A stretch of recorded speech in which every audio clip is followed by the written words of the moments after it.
Okay, so what do you do to remove these maladaptive responses? Well, and it's interesting as far as what you do to remove, and I totally get what you're saying as far as remove, but I don't do anything to remove them. All right, what do you do to change them? Are you going to say, I don't do anything to change them? No, we do, but and it's really interesting because... So somebody comes, you give them a bill, but... Yeah, what a great job. Yeah, you don't do anything, right? No, but more of just Here's your bill back. Appreciating the difference between an allopathic approach and the approach that I take in using what I call the lifeline technique is what I talk about in this book, The Power of Infinite Love and Gratitude.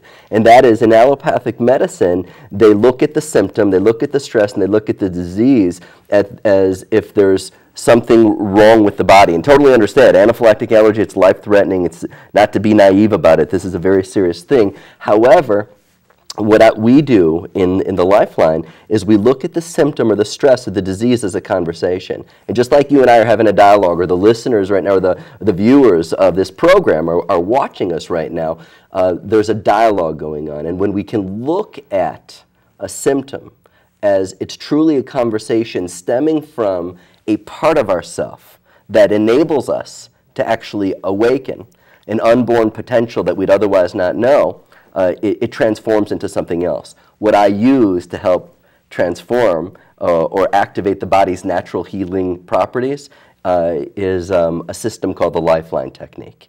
Mm-hmm. Mm-hmm. Do you want to get into the Lifeline now? Sure, let's get into the Lifeline. Okay. Let's grab it. All right. Yeah, it's our Lifeline. What is the Lifeline technique? What is the Lifeline technique? It is...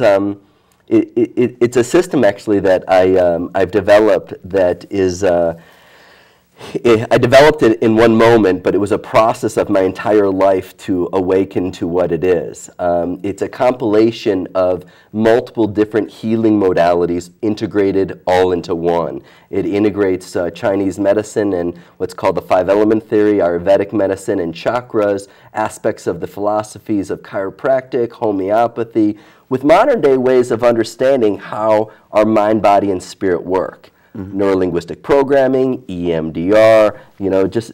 Are you doing EMDR at your office? EMDR is integrated into the Lifeline technique. Mm-hmm. It's part of the process as far as how trauma is stored within the subconscious mind, within what's called the limbic reptilian patterns of the brain.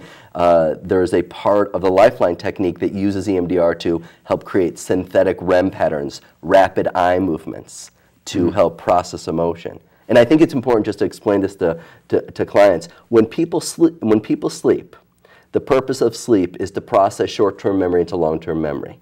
And that process helps people learn, helps people adapt, and helps people heal. And when people don't go through the 4 stages of REM, the capacity for healing or regeneration or learning or growing is inhibited and limited completely, both biologically and behaviorally. Well, I think it's, and I agree with you about the importance of sleep. Mm-hmm. And I think that's why people sometimes wake up, they're not rested. Some people can sleep 3 hours.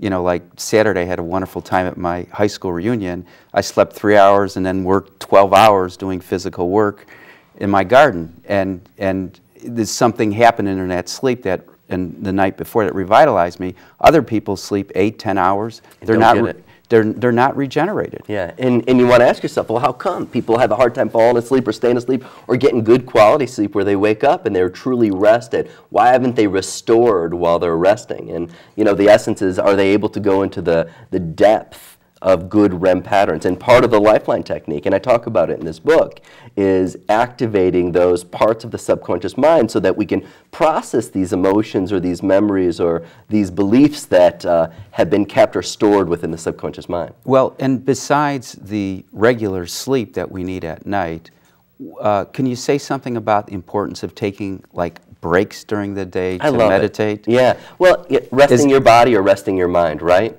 Right. Well, sometimes our minds need rest, like our mind. We should, if we're doing a mental task, we need to take a break from it. Absolutely. So, and in the hustle and bustle of the busy life that I've got to go from A to Z, full throttle, You know, it's really, I agree with you, important. And you, as we were talking earlier before the show about you having time in your garden and that aspect to connect to nature. People are so disconnected from nature and the natural cycles of birthing new and letting go. So important. Well, one of our natural cycles, basic rest activity cycle.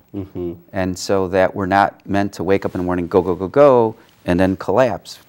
Our energy hormones fluctuate up and down throughout the day, and we have more energy hormones, we have more energy, less energy